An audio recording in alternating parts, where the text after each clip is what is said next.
Super 6 పథకాలు సంక్షేమంపై కలెక్టర్ల కాన్ఫరెన్స్ లో సమీక్ష నిర్వహించారు సీఎం చంద్రబాబు. ప్రభుత్వ పథకాల అమలు, లబ్ధిదారుల ఇంటిగ్రేషన్ పై దిశానిర్దేశం చేశారు.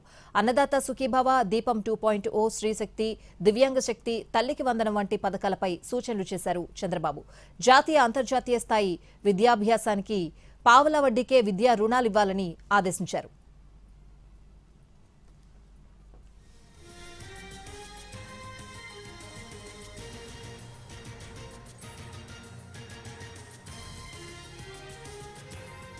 గిరిజన, ఎస్సీ సంక్షేమ శాఖలో చదువుతున్న విద్యార్థులు ఐఐటీ ర్యాంకులు సాధించేలా శిక్షణ ఇవ్వాలన్నారు. పావలా వడ్డీకే జాతీయ, అంతర్జాతీయ సంస్థల్లో చదువుకునేలా విద్యా రుణం ఇప్పించేలా కార్యాచరణ చేపట్టాలన్నారు సీఎం చంద్రబాబు. విదేశాల్లో ఉద్యోగాలు దక్కించుకునేలా ఎస్సీ, ఎస్టీ యువతకు జర్మన్ భాష నేర్పిస్తున్నామని చెప్పారు. గిరిజన ప్రాంతాల్లో కాఫీ, పసుపు, కుంకుమ పువ్వు సాగును పెంచుతున్నామని అన్నారు.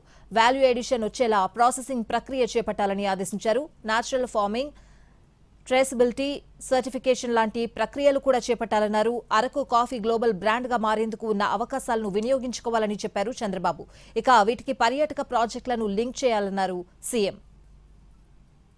దీపం 2.0 కింద ఇచ్చే సబ్సిడీ డబ్బులు నిర్దిష్టమైన తేదీల్లో లబ్ధిదారులకు ఇచ్చేలా చూడాలన్నారు.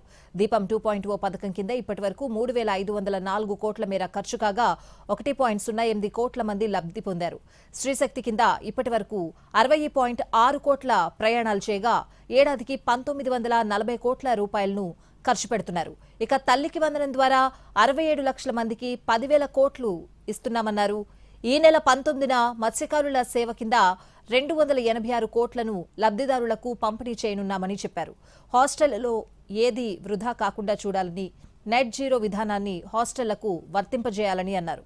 హాస్టళ్లలో కిచెన్ల నుంచి వ్యర్థాలను సర్క్యులర్ ఎకానమీకి అనుసంధానం చేయాలని అన్నారు.